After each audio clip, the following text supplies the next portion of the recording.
You wake up. No vibration on your phone, no notifications pulling at your attention, no messages waiting to tell you who you are today. Just stillness. At first, it feels neutral, then uncomfortable, then almost threatening. That quiet presses in on your chest, and then it arrives, that familiar ache. Not the ache for sex, not even the ache for companionship, the ache for significance. The need to know that somewhere, someone is thinking about you, that your absence would be noticed, that you matter beyond your own head. That's the moment most men panic. They reach for their phones without thinking, they open apps they swore they were done with, they text someone they shouldn't, not because they miss her, but because silence feels like failure. Because the world trained you to believe that if no one is reaching for you, something must be wrong with you. No texts, you're undesirable. No calls, you're forgettable. No attention, you're losing. But what if that belief is the lie? What if silence isn't a verdict, but a threshold? A place where the weak turn back and the dangerous step forward. Society never taught you how to be alone.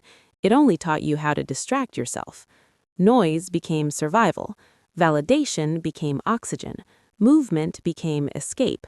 Because if you ever stopped moving, if you ever sat still long enough, you might hear something you've been avoiding, your own truth. And that truth doesn't arrive gently, it arrives like weight. Because here's what silence really does. It removes the audience. No one is watching, no one is judging, no one is applauding. And suddenly, you're forced to confront a terrifying question. Who are you when there's no one left to impress? That's the question most men spend their entire lives running from. They stay busy, they stay social, they stay connected. Not because they're fulfilled, but because being alone feels like standing naked in front of a mirror you can't look away from. But the man who chooses solitude by choice, not circumstance, is operating on a different level. Because he's not running from himself, he's meeting himself. And that's why he's dangerous. Not to others, but to mediocrity. Because while everyone else is chasing noise, he's building something internal, something that doesn't fluctuate with likes, replies, or approval, something solid. This message isn't meant for every man. It's not for the man who needs constant reassurance. It's not for the man who collapses without attention. It's for the man who's tired of being overlooked, tired of being selected last, tired of shaping himself into something palatable just to stay included. It's for the man who feels like he's outgrown his environment, but hasn't yet found his footing. In a world addicted to volume, the man who chooses solitude stands out without trying. Because this isn't isolation, it's reclamation. You're not withdrawing from life, you're pulling your energy back from everything that diluted it. The fear of silence. Sit with this image. You're alone in a room, the lights are low, there's nothing scheduled, no one expects anything from you. And suddenly there's nowhere to hide, no conversations to disappear into, no relationship to use as emotional anesthesia, no scrolling to numb the discomfort, just you. And beneath the quiet, something begins to stir, your thoughts.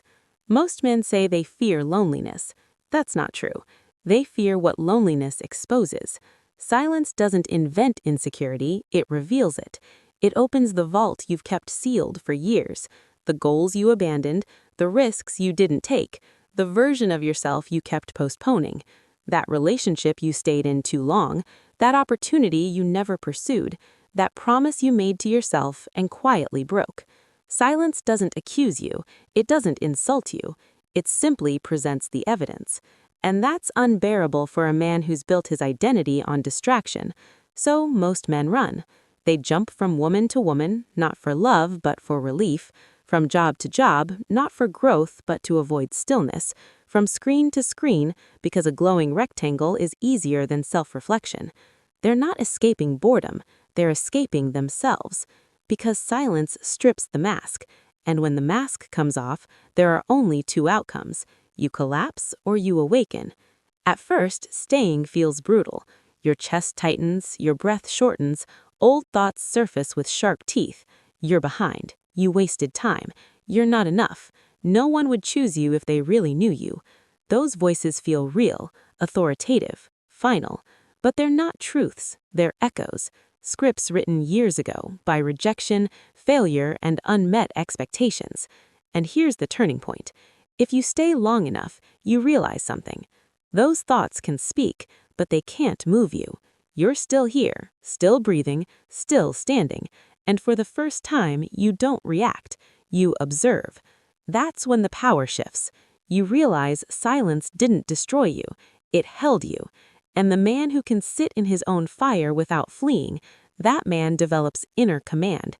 Not confidence borrowed from praise, not motivation fueled by approval, but something quieter, heavier, self-trust.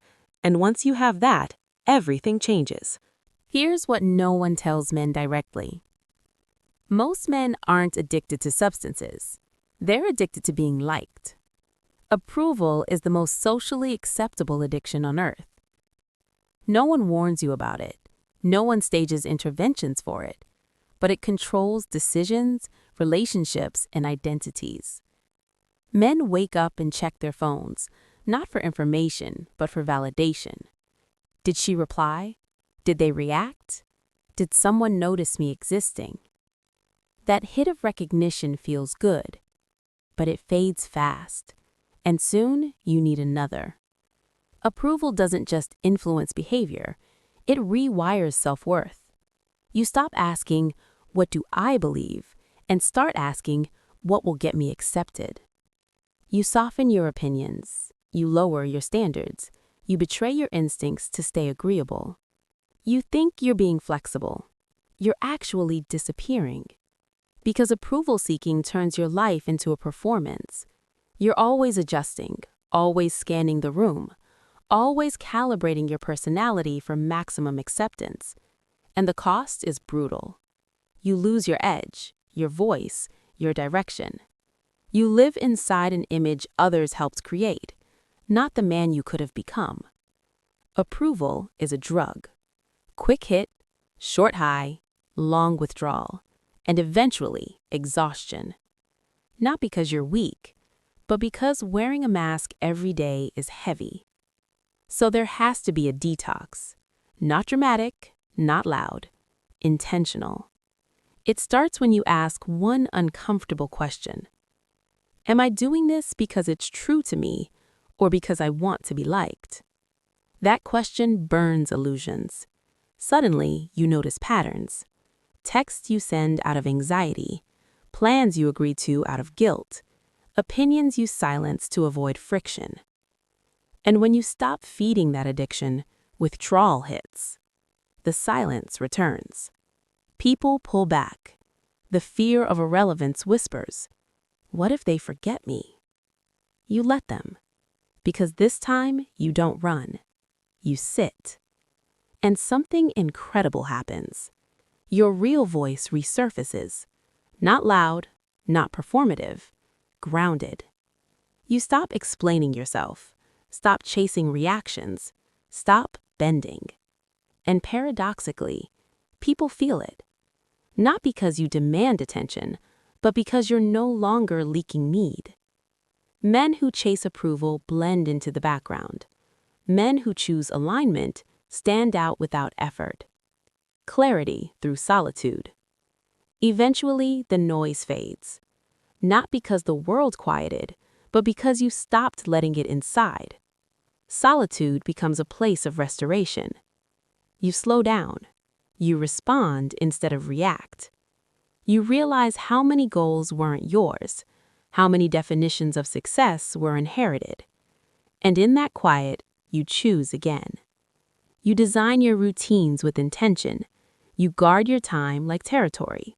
You build standards instead of chasing access. You don't become cold.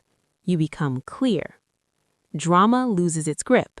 Manipulation stops working. Surface-level connections fall away. And you remain centered. Rooted men don't panic when misunderstood. They don't chase when others pull away, because their identity isn't outsourced. They know who they are, even in silence. Conclusion. If your life feels quieter than it used to, don't rush to fill it. That silence isn't emptiness, it's space.